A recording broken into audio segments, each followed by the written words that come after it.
Today we're going to talk about basically what happens when you bring demand and supply together.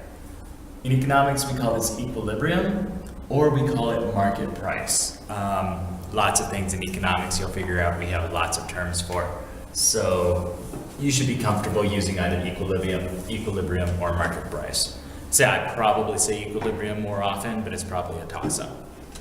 Okay, as far as the definition goes, this is the price at which, because remember, we're always talking about price first in economics. It's our independent variable. So it's the price at which quantity demanded and quantity supplied equal each other.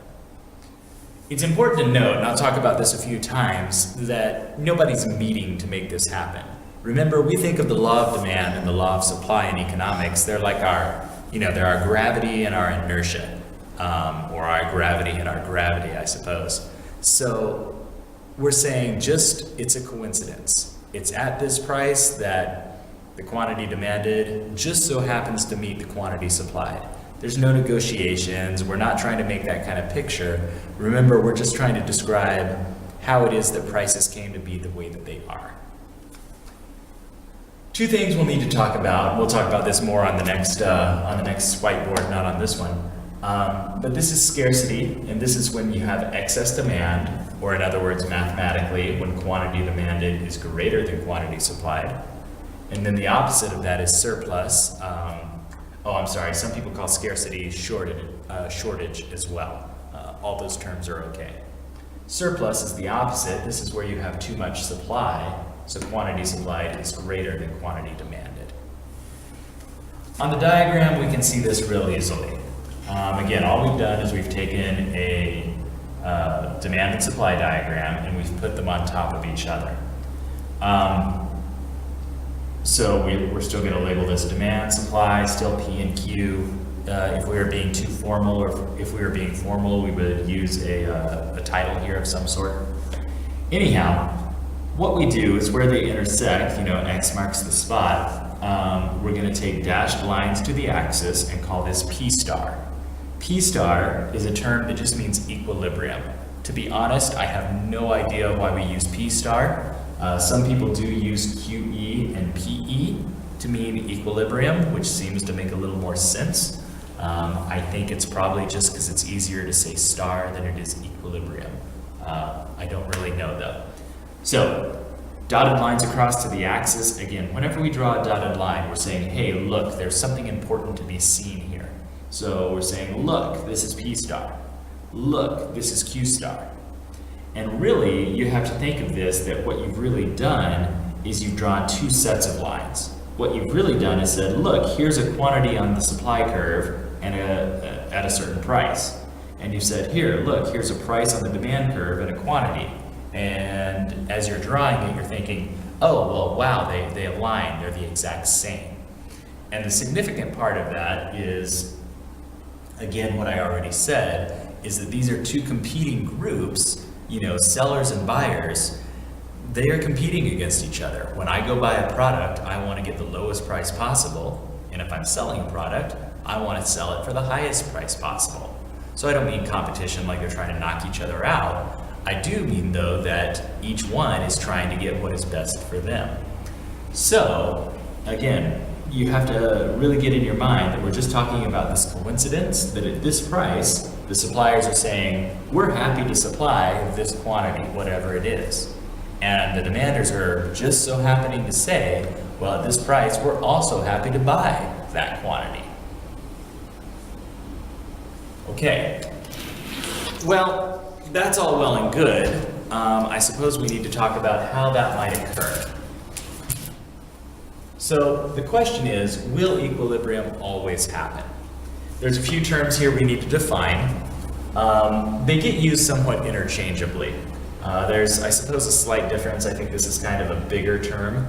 It encompasses a little bit more, and this is a bit more specific. It's specifically about how a price came to be a certain price. But for the most part, they're very interchangeable with each other. Market forces, again, we kind of have physics envy in economics. We like to act like the physical world and the economic world are similar and that things always happen the same way. And again, there's some justification there. If I lower the price of a product, I can be relatively assured that more people will buy it. And vice versa, if I raise the price of a product, more people are gonna get rid of it. Not wanna buy it. Okay, so anyway, market forces are the law of demand and the law of supply, or just demand and supply, acting to eliminate surplus and scarcity, getting to where basically the prices are equal to each other, where there is some balance. We'll explain that in a second. Likewise, the price mechanism, we can say demand and supply working together or working to establish price equilibrium. Okay? Okay, let's look at two situations. Let's look at what if we have a price that is greater than P star. So we've got P star shown here in black, and then we've got a price, we're calling it P1, that is above, greater than P star. Okay? Well, let's look at some things. First thing we need to do is we need to go to P1, and we need to go across to the demand curve and then down. And we're going to call this QD. And then we keep going, and we go to the supply curve and go down. Now again, it bears repeating. If I do this at equilibrium, if I go across to the demand curve and down, and then across to the supply curve and down, it's the same spot. That's the important part here, is these are not in the same spot. They're in two different places. They're two different quantities. So what we can observe is that QS is greater than QD. It's further to the right. So what we have is a quantity supplied that's greater than a quantity demanded. So this is when you think a lot of people are going to buy your product at a certain price. And again, nobody's doing this on purpose. Okay, they did some bad research. They made a bad guess. They thought that they could sell this many at this price. All right. So what's going to happen is when we have this excess supply, that's another way we can refer to this, is excess supply, so extra supply. What's going to happen is on these that they didn't sell, remember, they will have sold all the way to QD. But now they've got this extra bit through here that remain on the shelves that haven't been sold, and they are not going to sell. So obviously, what are you going to do? Well, you're going to reduce the price on those goods. Okay? So as they reduce the price on excess supply, we note that from this point that they already sold, we will continue to work down the demand curve, and as we work down the demand curve, more and more people will want to buy the good at the lower and lower and lower price. Note though, that if they originally produced QS, that to sell all of QS, whatever that number is, let's go ahead and give this a number. Let's say this was 50, and that's 100. So we've got 50 extra right now. So on the demand curve, where do I buy 100? Well, I have to go all the way down to here before the demand curve is willing to buy 100 of these goods, or before the demand curve is willing to buy whatever QS is. Therefore, I would have to lower the price all the way down to here. I haven't labeled it, but I would have to bring the price all the way down to whatever this is to get rid of all 50 of those extras. Okay, another important conclusion here for the suppliers, and this is why this isn't a good thing, is their expected revenue isn't made. So let's look at what that means real quickly. If we were to give numbers here, so we called this 100, and let's say this price is $10, okay? Well, that means they meant to sell 100 times $10 each. So they meant to make $1,000. They meant to have $1,000 of revenue. At this point too, keep in mind we're not using the word profit yet. Profit is revenue minus costs, and we haven't talked about costs at all. So the only conclusion we can make is they haven't made their expected revenue. Can't say anything about profit. Don't. Okay?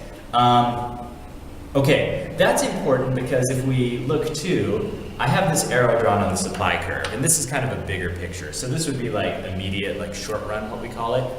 In the long run though, or if we were to be just sort of like chess master up there moving our pieces around, if the suppliers could, they would back off the amount that they had made, right? Instead of making this, instead of missing out on revenue that they meant to make, they would have instead dropped the amount that they produced. So we can imagine if this is something like, maybe it's sandwiches and they make 100 and they want to sell them for $10 each, maybe the next day or the next week, they wouldn't make 100 and they wouldn't charge $10 each. So they'd make a little bit less, and because the price is going down, remember this is an opportunity cost discussion, because the price is going down, it's not worth it to them to make as many.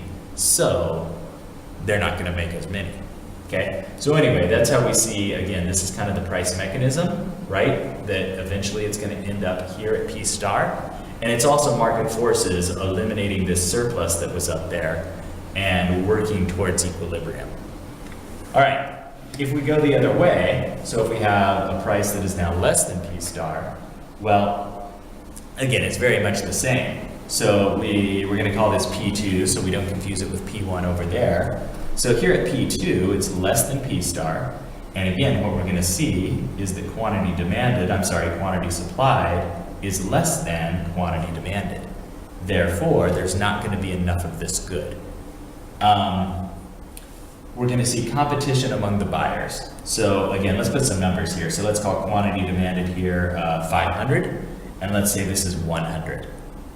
Some different good. Maybe this is going to be roller skates. Okay, so 500 roller skates are demanded, but only 100 are supplied. Well, if you can imagine 500 people there and you've got 100 roller skates to sell, which 100 are you going to sell to? The first 100? Well, maybe that's the most fair. Maybe you're going to sell to 100 at random. Well, that's neither, I mean, I guess it's equitable, but it hasn't done anything good for you. So probably what you're going to do is you're going to say, okay, I've got 100 roller skates here. The price was 40 bucks a pop. Now I'm going to charge 45 bucks a pop. Who's willing to pay? Well, again, as soon as I raise that price, we're going to go up the demand curve, and there's going to be less people willing to pay.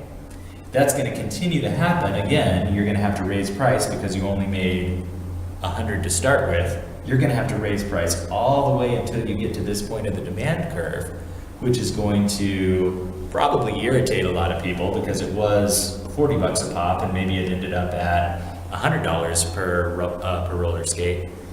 It's going to irritate people. People aren't going to trust you next time you put products out to sell. They're going to say, oh, well, I'm just going to, hold off a little bit, or, I don't really want it because the price is just going to go up. Anyway, obviously it's not a good situation there either. However, you will notice that if they were planning on selling 100 at $40 each, that would be 4,000. They are going to make that much money. In fact, if it goes all the way up to 100, so 100 at 100 is 10,000, they'll end up making 6,000 more than they meant to. So yeah, it's bad. Again, you've probably made your customers mad and they probably don't trust you. A lot of people wanted to get roller skates and they're left without, and they're feeling taken advantage of because the rich guys got the roller skates and they didn't. Well, in those terms, obviously it's bad, but there is a bit of a positive in that, well, you did make the revenue you intended. In fact, you made a lot more.